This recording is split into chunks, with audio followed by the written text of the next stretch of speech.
América, el equipo con más ligas en México, con un tricampeonato vigente, no siempre ha estado en la cima.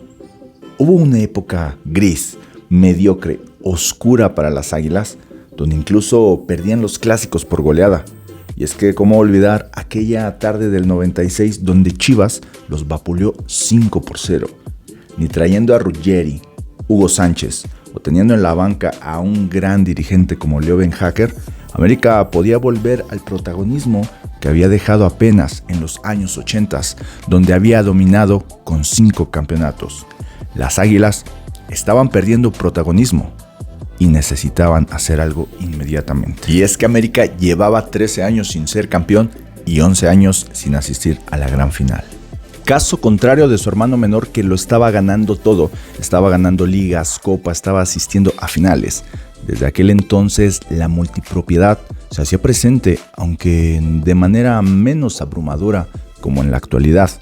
Necaxa era ese hijo menor, aquel que mira desde lejos como el mayor, el consentido, recibe todos los recursos del hogar y él simplemente se conforma con las obras. Necaxa era el hermano menor que recibía el pantalón, la camiseta que el mayor ya no quería, pero aún así era el que mejor resultados daba. Había sido campeón en torneos largos, había sido campeón de Copa en el 95 y pudo ser tricampeón si no le hubieran quitado esa final frente a Santos Laguna. En el 98 derrotó a Chivas y Toluca le impidió también tener el bicampeonato. Participó también en el Mundial de Clubs en el 2000 y se habían ganado el respeto de todos. Televisa, en el afán de levantar a las Águilas, todo lo que brillaba con Necaxa era transferido a la América. A Necaxa solo iban desde América los elementos que no rendían y en palabras de algunos futbolistas decían, ir al Necaxa era un castigo. Una final del América sin polémica no es final definitivamente, y muchos especulaba que el hermano menor le dejaría en bandeja de plata la Copa a las Águilas, sobre todo porque sería raro que América pudiera vencer al Necaxa, ya que las Águilas habían entrado en 8º lugar y los Rayos en 7º, claro, pero habían eliminado al poderoso y demoledor Toluca de Cardoso, Sánchez y compañía. Y no solo eso, también en semifinales habían dejado en ceros a los Santos Laguna, que comandaba Jared Borghetti y Pony Ruiz. Estos jugadores no pudieron con la saga defensiva del Necaxa, así que el favorito era el cuadro rojiblanco. La ansiada final daba inicio y un riflazo soberbio, extraordinario de Víctor Ruiz le daba la ventaja al cuadro necaxista, que administrativamente fungía como visitante. Sin embargo, la grada se veía pintada de amarillo. Adolfo Ríos, el arquero americanista, nada pudo hacer ante el excelente toque de este número 18. Podemos ver en la repetición cómo el balón pasa muy cerca de la cabeza de los elementos americanistas que no pudieron evitar la caída de su marco. Necaxa estaba consiguiendo una victoria importante. Posteriormente siguieron teniendo opciones. A final de cuentas, Sague fue quien anotó en segunda ocasión, llevándose el 2-0, y esta serie parecía resuelta. Aunque dicen los antaños, el 2-0 es el más engañoso de los marcadores. Tuvo otras oportunidades Necaxa, pero gracias a la excelente intervención de Adolfo Ríos es que le pudo dar vida a las Águilas. El 2-0 parecía lapidante.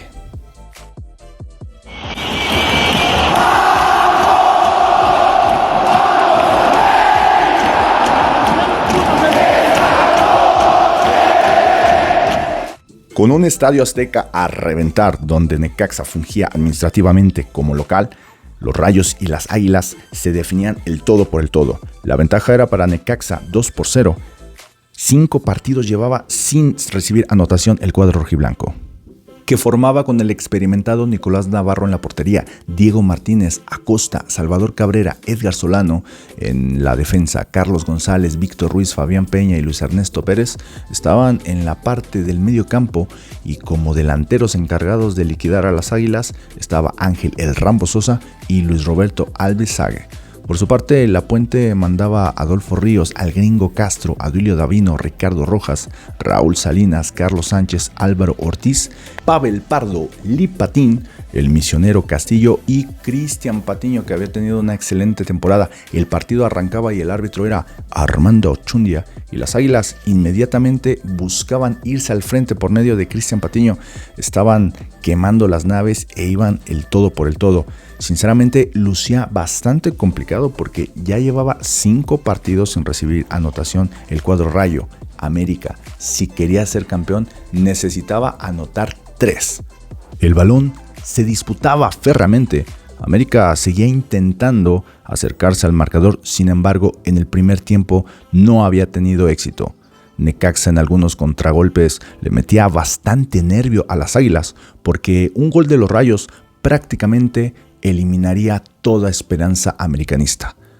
Una vez más, Adolfo Ríos seguía salvando al cuadro americanista con atajadas monumentales. Y justamente ese es uno de los argumentos de los americanistas que dicen, bueno, si el partido fue vendido, entonces Adolfo Ríos, ¿cómo carajos es que llegó a atajar todos esos balones? Porque realmente tuve las repeticiones y fueron atajadas realmente magníficas y con un alto grado de dificultad. El tiempo se le estaba acabando al conjunto azul crema. ¿Cómo podía ser posible que le metieran 2 goles al Necaxa cuando ningún equipo lo había podido lograr en más de 9 tiempos? La Puente metió a Iván Zamorano e inmediatamente le cambió la cara al conjunto azul crema. Un centro y Cristian Patiño remató con la testa para darle ese rayito de luz al cuadro azul crema en el minuto número 58, que daba tiempo para que las Águilas pudieran hacer la hombrada. Definitivamente el momento psicológico era de las Águilas. Necaxa no sabía por dónde llegar y 3 minutos después llegó el segundo, cortesía de Iván Zamorano, quien mandó el balón al fondo de la red y había empatado 2-2 el marcador global. Esto forzaba a los tiempos extras, que en aquellos tiempos era muchísimo más emocionante, ya que se contaba con el gol de oro, es decir, el primero que anotaba en cualquiera de esos 2 tiempos sería el campeón. El exmadridista Zamorano, acostumbrado a jugar en grandes escenarios y bajo extrema presión, le daba a las Águilas la oportunidad de conseguir un campeonato más y romper esa sequía de 13 años sin nada. Ese zurdazo que había mandado al fondo de la red le dio el momento anímico tanto a la afición como al equipo americanista. La pelota se seguía disputando de manera muy fuerte. Luis Ernesto Pérez salió expulsado al minuto número 65. Archundia decía que había terminado el tiempo regular y tendríamos que irnos a la definición de gol de oro. Quizás Necaxa no había permitido goles en más de 4 partidos y medio. Sin embargo, el momento psicológico y anímico era de las Águilas. Los más mal pensados podrían decir que la orden llegó desde arriba hacia los Rayos para que dejaran de desplegar ese fútbol exquisito, preciso, que habían hecho durante toda la liguilla. Sin embargo, se suscitó una jugada que puede despejar muchas suspicacias, ya que en un tiro potente, Adolfo Ríos se extiende cuán largo es y saca el balón que iba hacia adentro. Podemos ver en la repetición y en la imagen congelada que el balón efectivamente iba hacia las redes, pero la tajada monumental de Adolfo Ríos impidió que Necaxa se coronara. Esta es la prueba más fehaciente de que quizás fue un juego limpio. Tú tendrás la mejor palabra. Sin embargo, ¿cómo podrías fingir esta atajada? ¿Cómo podrías fingir tirar a puerta y que te saliera excelente esa actuación? Sin embargo, todo puede pasar con el América. En esa jugada que no se concretó y con un hombre de menos, los Rayos estaban esperando un tiro de esquina en contra. Las Águilas estaban prestas para poder atacar y poner fin a la larga sequía de campeonatos. El nervio se apoderaba de la cancha del Estadio Azteca. Jugadores y aficionados estaban en la expectativa total de qué sucedería posteriormente. Parecía que se irían a penales, sin embargo, Hugo Norberto Castillo, que no es un jugador muy alto, se alzó y en un testarazo le dio el campeonato a las Águilas, que rompían una racha de 13 largos años sin campeonar. Hugo Norberto será recordado por el americanismo al darles el campeonato. Muchos aficionados mencionan y tratan de menospreciar este campeonato diciendo que fue un regalo del Necaxa y que en esa jugada la defensa prácticamente no saltó, prácticamente se quedó estática. Ahí están las imágenes y tú tendrás la mejor palabra. Puede que el fútbol mexicano no sea el más honesto y precisamente por esto se presta para sospechas, se presta para teorías de conspiración y muchas otras cosas más.